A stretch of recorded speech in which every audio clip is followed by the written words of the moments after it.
नमस्कार, जौहर झारखंड में आपका स्वागत है। आपके साथ मैं हूं शिप्रा झा। गोड्डा में पुलिस और ग्रामीणों में झड़प हुई है। बताया जा रहा है कि बसंत राय के जमनी कोला में करंट से एक युवक की मौत हो गई थी। ग्रामीणों ने इसकी खबर पुलिस को दी, लेकिन काफी देर बाद पुलिस मौके पर पहुंची, जिससे ग्रामीण आक्रोशित हो गए और पुलिस से ही उलझ गए। इस दौरान ग्रामीणों ने पुलिस को खदेड़ भी दिया। तस्वीरें आपके टीवी स्क्रीन पर है। देखिए किस तरीके से ग्रामीण पुलिस को खदेड़ते हुए नजर आ रहे हैं।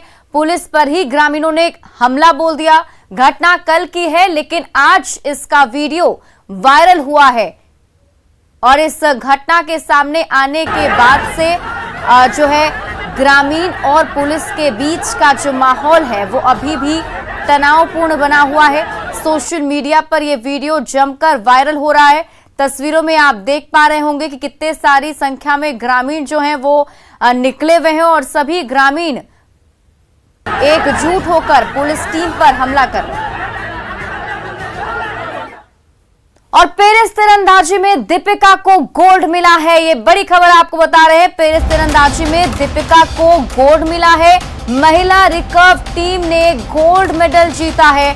पेरिस तीरंदाजी वर्ल्ड कप स्टेज 3 में भारत का जलवा देखने को मिला है। तो ये बड़ी खबर, जिसमें वर्ल्ड कप स्टेज 3 में भारत का जलवा देखने को मिला। यहां पर महिला रिकर्व टीम ने गोल्ड मेडल जीता है और दीपिका को पेरिस तीरंदाजी में गोल्ड मेडल मिला है। और दीपिका के साथ अंकिता कुमारी जो है वो भी इसमें मौजूद थी। पेरिस में झारखंड का ये जलवा कहीं ना कहीं देखने को मिला है और महिला रिकर्व टीम ने ये बड़ी सफलता हासिल की है, गोल्ड जीता है। पेरिस तीरंदाजी में वर्ल्ड कप स्टेज 3 में ये भारत का जलवा देखने को मिला। दीपिका कुमारी, अंकिता भगत और कोमलिका बारी को ये गोल्ड मिला है। तो ये बड़ी खबर आपको बता रहे हैं। पेरिस तीरंदाजी में दीपिका को गोल्ड मिला है। महिला रिकर्व टीम ने गोल्ड मेडल जीता है। पेरिस तीरंदाजी वर्ल्ड कप स्टेज 3 में ये भारत का जलवा देखने को मिला, जहां पर ये बड़ी सफलता हाथ लगी है। और हमारे साथ दीपिका के पिता शिव नारायण महतो फोन लाइन पर जुड़े हुए हैं। उनसे ही सीधे बातचीत करते हैं। बहुत बहुत स्वागत है आपका न्यूज 18 पर। शिव नारायण जी, आज का दिन बेहद ही महत्वपूर्ण और बहुत ही खास आप लोगों के लिए भी होगा। कैसा महसूस कर रहे हैं? बहुत अच्छा महसूस कर रहे हैं मैडम जी। हम लोग दोनों कोई बैठे हुए हैं जी। जब से जैसे खबर मिली उसके बाद से लगता है बहुत सारे लोग भी आपके पास पहुंच रहे होंगे, आपको शुभकामनाएं दे रहे होंगे, अलग अलग जगह से फोन कॉल्स भी आ रहे होंगे। हाँ मैडम, बहुत जगह से फोन भी आया, आदमी लोग भी आए। उम्मीद थी मतलब जब दीपिका ने शुरुआत की थी, जब वो खेल रही थी, तो उम्मीद था आपको कि कभी इतना बड़ा दिन भी देखने को मिलेगा? नहीं मैडम, हम सपना में भी ऐसा नहीं सोचे थे। ये तो हम सोचते कि हमारे लिए बर्थडे गिफ्ट है।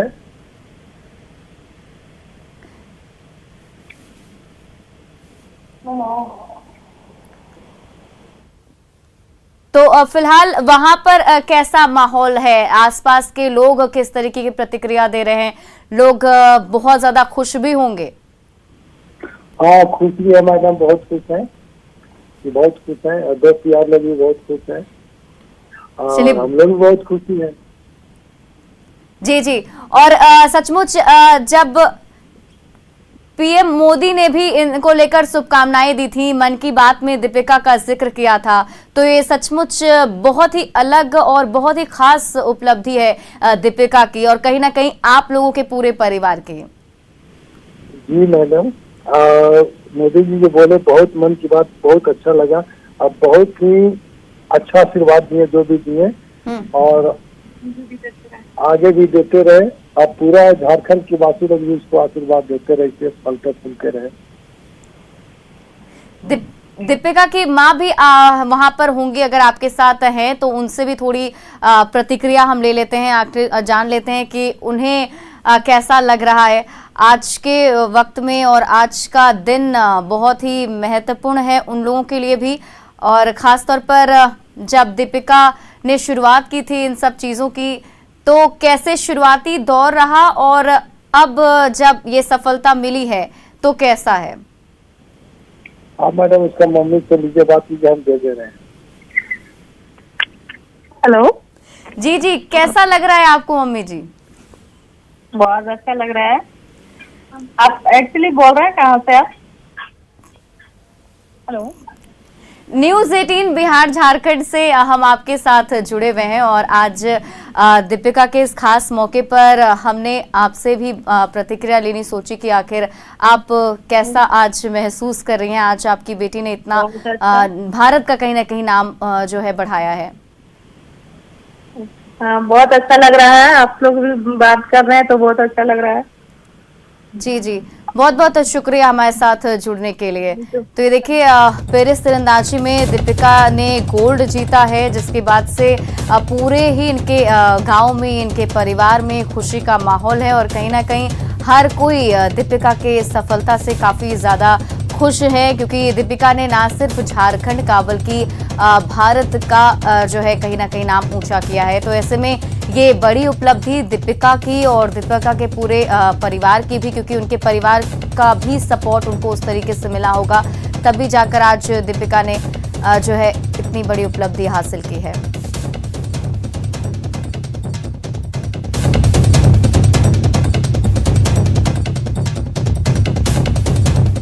अब पीएम मोदी ने देशवासियों से 77वीं बार मन की बात की। पीएम मोदी ने टोक्यो ओलंपिक में जाने वाले दीपिका को भारत के सदस्यों को शुभकामनाएं दी। उन्होंने गोल्डन गर्ल और झारखंड की बेटी दीपिका कुमारी का विशेष तौर पर जिक्र किया।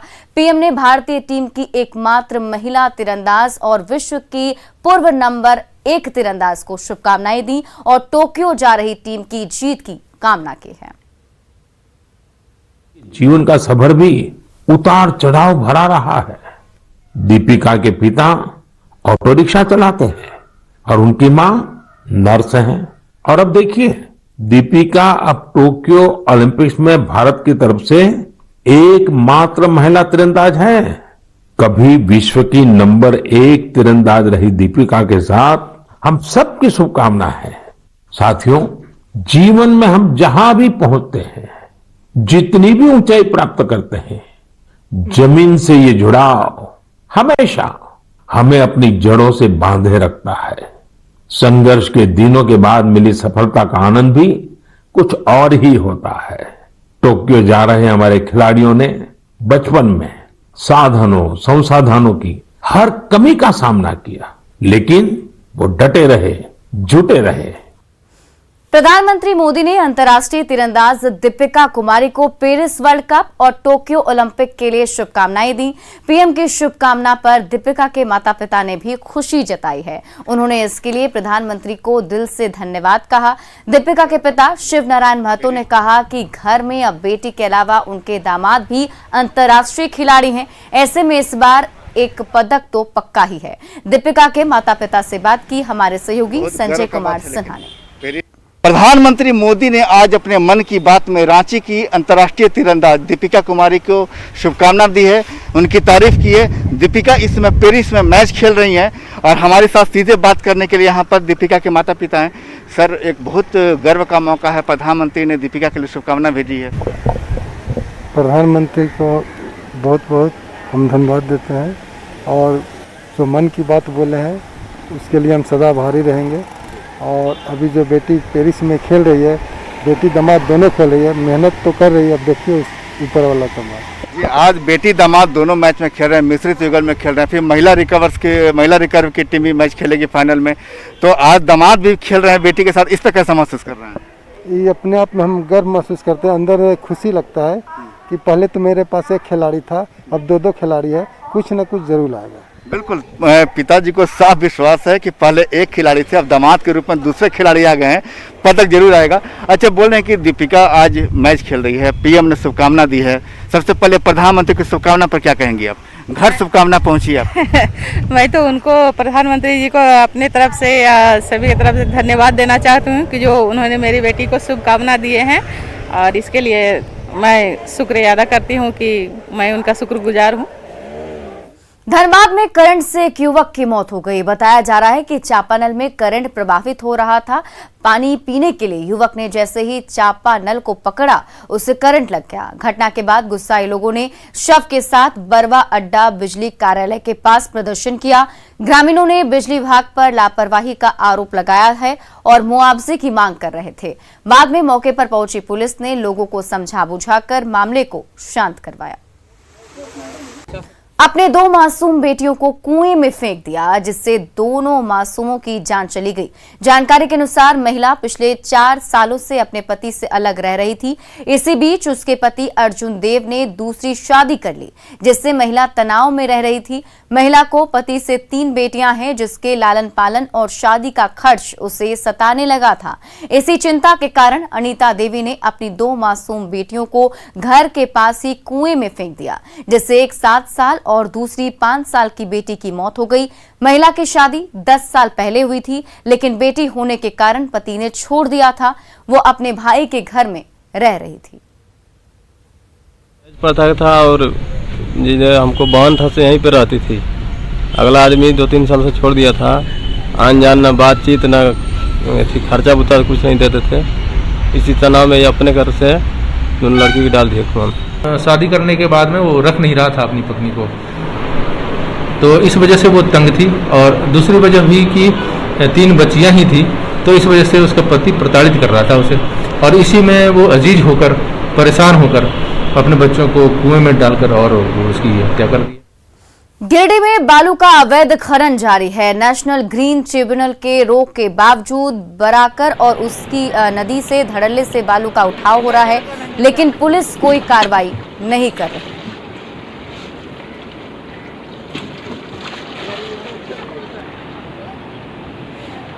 बोकारो के साड़म की रहने वाली काजल खातून को उसके पति और सभी ससुराल वालों ने बेरहमी से पिटाई कर अधमरा कर दिया है।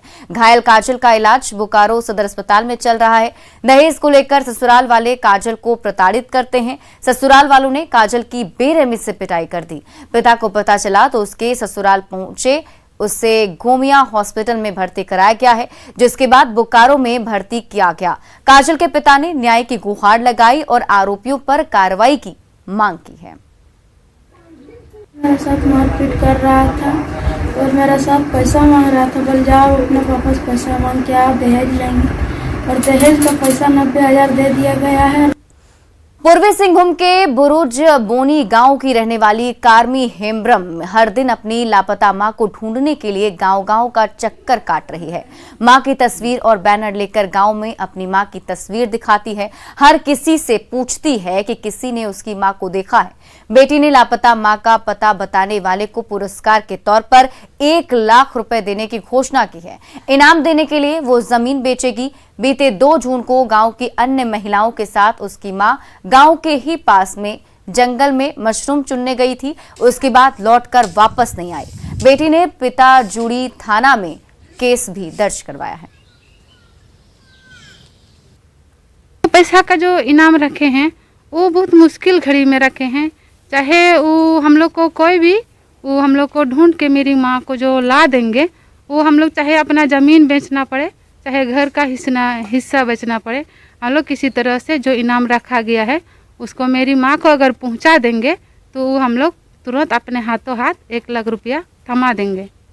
सिमडेगा में नगर परिषद और जिला परिषद में विवाद जारी है। यहां नगर परिषद की कचरा प्रबंधन के लिए खरीदी गई जमीन पर जिला परिषद ने लाखों रुपए खर्च कर तालाब खुदवाई।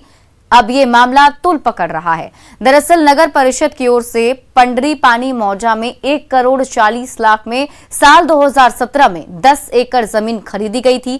उसी जमीन पर जिला परिषद ने 24 लाख की लागत से तालाब बनवा दिया, जबकि ये जमीन ठोस कचरा प्रबंधन के लिए खरीदी गई थी, जहां कचरा डंप करने के साथ ही उसकी रिसाइकलिंग भी होती। नगर परिषद ने अब अपनी जमीन को वापस मांगी है, जिसकी जानकारी डीडीसी को भी दी गई। इधर जिला परिषद ने इसे अंचल की गलती बताया है। हम लोग इसको बुला के वही कहेंगे कि तुमको उधर है। बहुत ही गलत हुआ है, क्योंकि वहाँ हम लोगों का जो योजना था कचरा प्रबंधन का, वो काम हम लोगों को अभी शुरू करना है और इस तरह से विवाद हो गया।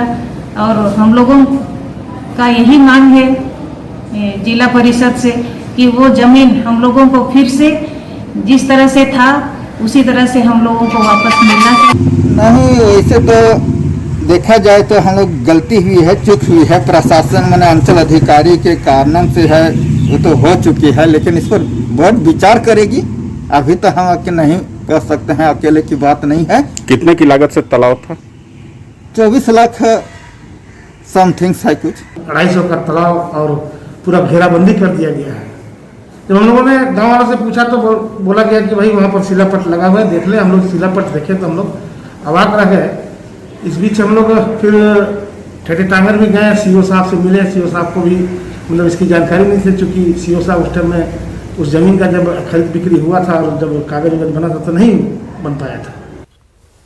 पटना में बीजेपी प्रदेश कार्य समिति की बैठक के बाद प्रदेश अध्यक्ष doctor Sanjay Jaiswal press conference कर रहे हैं। आपको सीधे वहीं पटना लिए चलते। परफॉर्मा उसको पूरा करें, इसका प्रयास होगा।